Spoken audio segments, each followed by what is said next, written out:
যে 16টা বছর তস নস করে দিয়ে এখন এমন একটা দেশে চলে গেছে যেখানে তাকে আশ্রয় দেওয়া হচ্ছে না।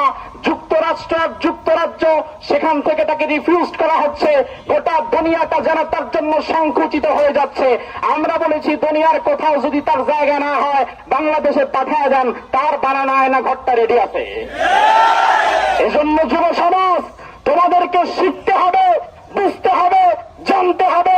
জালিমের জুলুমের কাছে তোমরা মাথা নত করে দিবে না, কারণ এখন যারা আসছে তারা তোমাদেরকে তাদের হাতের লাঠি বানাতে যাচ্ছে। ভালো করে মনে রাখেন, শেষ কথা 1 মিনিটে শেষ করে দিচ্ছি। ভালো করে মনে রাখেন, 1971-এর আগেও কিন্তু আমরা আরেকবার স্বাধীনতা পেয়েছিলাম। বাংলাদেশের মতো এত স্বাধীনতা পৃথিবীর অন্য কোন জাতি পেয়েছে কিনা আমার জানা নাই।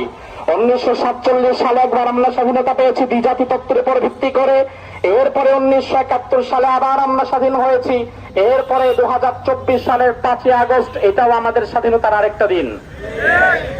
তিনবার স্বাধীন হওয়ার পরে যদি জিজ্ঞেস করা হয় আপনার অর্জন কি, তাহলে অর্জনের খাতা শূন্য। অথচ আমাদের সাথে একই সময়ে, আজ থেকে 53 বছর আগে স্বাধীন হয়েছে, একই সময় আরব আমিরাত 1971 সালের 2 ডিসেম্বর। একই সময় স্বাধীন হয়েছে কাতার 1971 সালের 3 সেপ্টেম্বর। 5 বছর আগে স্বাধীন হয়েছে সিঙ্গাপুর 1965 সালে। কাতার, আরব আমিরাত, সিঙ্গাপুর একই সময়ে স্বাধীন হওয়ার পরেও তারা পৃথিবীর মানচিত্রে প্রথম সারিতে চলে গিয়েছে, আর আমরা এখনো স্বল্পোন্নত এবং অনুন্নত রাষ্ট্র হিসাবে রয়ে গিয়েছি। তার কারণ হচ্ছে বিগত 53 বছরে যারাই এই দেশটা পরিচালনা করেছে তারা আমাদেরকে ওসমান আলী, আবু বকর ওমর উপহার দিতে পারে নাই, তারা উপহার দিয়েছে বেনজির, মতিউর আর আবেদ আলী। এজন্য তোমরা যদি চাও আগামীর বাংলাদেশ সুন্দর হবে, এটা কি আমরা চাই? এটা কি আমরা চাই?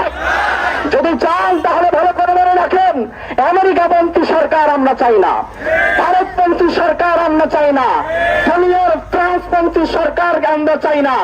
আমরা চাই মদিনাপন্থী সরকার। আমরা এমন সরকার চাই যে সরকার বাপ দাদার মতো না, যে সরকার আব্রাহাম লিঙ্কনের মতো না, যে সরকার রাসূলুল্লাহর মতো দেশ চালাবে।